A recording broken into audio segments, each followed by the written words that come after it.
welcome to How to with London Youth Rowing. I'm Tom, one of the coaches here at London Youth Rowing, and this week we'll be talking about goal setting. So, why set goals? Goals are a really good way for you to get to where you want to be. So they're a way for you to understand where you want to be first and foremost.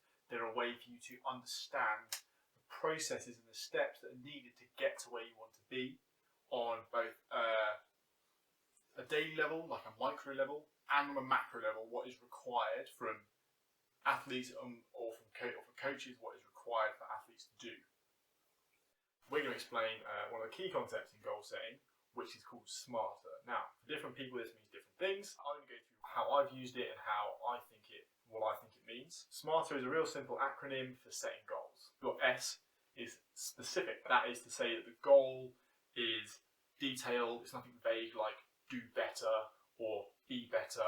It's really quite specific. I will do well at this event and I want to come here, or I want to finish there, or I want to get this time, or I want to warm up like this, or as a crew we'd like to warm up in this way. Something that when you've done it, it's going to be very clear that you've done it. Avoid wishy-washy goals. Make sure they are specific. Next one, measurable. This links into a specific. It needs to be something that, again, can be observed, can be measured by yourself, by a coach. So you're talking about here, getting better technique is not a good goal. Not because you're normally better at technique, but because how do you know when you've got there? There's no way of measuring that. So you need, if you want to say better technique, you might want to say, I want to be able to take a catch that is sharp at the front end, 10 strokes in a row. Or I want to be able to run the same split for a 5k race, and I'm going to set that split 5 minutes. These are all very specific, very measurable. You can be black and white about hasn't it happened. And then next is A, so that's achievable. Achievable is within your ability. And goals should push you, goals should be challenging. They shouldn't be something that you could do, easily. But at the same time, they have to be something that you know you can do. So don't have a goal to go to national schools in an 8 when there's 4 of you of your age group. You've got to make sure that what you're setting out is achievable. It can be done by you. It should stretch you, but it shouldn't be that so far that you become disillusioned with what you can and can't do. R is sort of the same as achievable, really. It's realistic. This can be realistic in terms of the time frame you've set for it. It can be realistic in terms of what you've decided to do, but just make sure it is for you. It's something that you're on the way to doing, or something that looks like you could do it. T, the final one of SMART anyway, time. So this is making sure that when you set your goal, it's time bound. Some goals are straight away time bound, like if you say you want to do well at a certain race or a certain event, that happens. You can't do well at that event after the date. You can't do well at it before it. It's only going to be on that time. So that gives you a set time for it to happen. You might have paces, or you might have technical things that you want to work on. Give those things a time frame. It doesn't matter.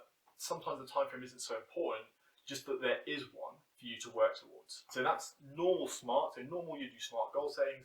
We're going to add ER to the bottom because I think that's really important with goals. Like we mentioned last week about macro cycles, when you write something like a goal, it's not set in stone. So many things will happen. You might find that you become injured. You might find that your crewmate is injured, so the boat you can do is changed. You might find that actually you did better than you thought you were going to do, so all of a sudden you can do something else. E is evaluate.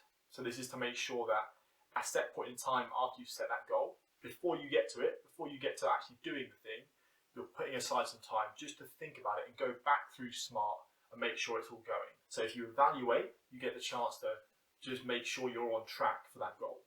And finally, R. R stands for readjust. So that's to say you've now taken in the information from evaluating where you are and if anything needs to change. And in R, you can now make those changes. So it might be the case that your goals stay the same, but it also might be the case that they change. All right, now, we talked a bit about why you choose goals. We talked a bit about smarter goal setting, so hopefully you now understand those two concepts really clearly. We're now going to talk about how to add it into the program. So last week, we talked about 3 kind of big areas of the program. Macro, which is your big picture, year-long idea of what you want to do. Meso, which is your block, 6 to 8 week long periods.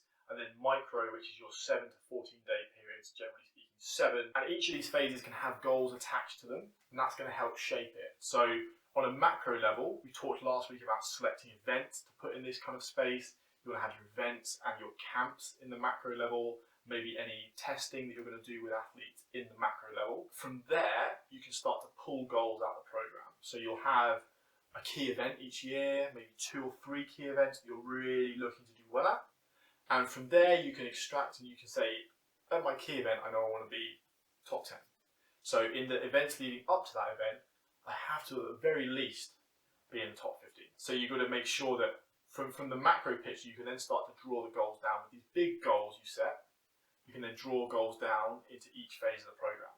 So you can say, I know that on the meso level, the 6 to 8 week blocks, we want to do really well in the race we've got coming up. It's not an important race, it's not one of our key races or events, but it is one that we're going to do. We're going to use it as a training event. We want to come top 15 to be on target for our goal, our big macro goal. And from there, you can pull it even further down into the micro goals. You can start seeing how you think that you should do in sessions. You can also set out, not just, like we were saying at the start, not just goals for rigid performance goals, top 10, top 15. You can also start to set out goals for technique. You can set out goals for behavior. So that is how you're approaching each session, maybe how you're getting the equipment out, how you're getting equipment away, all of those sort of things. You can break those big goals down into smaller weekly goals. And from a coaching point of view, that's a really nice way of explaining things where you can sell them on the goal of what you're trying to do. You can sell them on where you're trying to go. It might just be a rainy day in the middle of October. No one really wants to put the boat in the water. It's cold, it's wet, it's the second session. This is the place. This is that session each week. We push through this. These are the sessions that we need to dominate. We need to be good in these sessions in order to be able to take on our big goal of this. From an athlete's point of view, you can also use big goal when it's the session you don't want to do, or it's the session that's just feeling really hard. You can use the big goal to help focus you that week. Break it down into smaller chunks that are a bit more bite-sized, so you can get through them week by week. Get to my goal, I need to be a bit quick on this machine. I'm getting the equipment away quicker and stuff like that. That's how you'd use the goals in a program setting. Hopefully there'll be some information on the slide. Thank you very much for joining in this week, and I hope this is proving useful for everyone out there. There will be a pro forma on the ways that I personally used goal setting in the description. It's just a Word document that you can download and you can use yourself, or you can use with athletes. But yeah, thank you very much, and I'll see you all soon.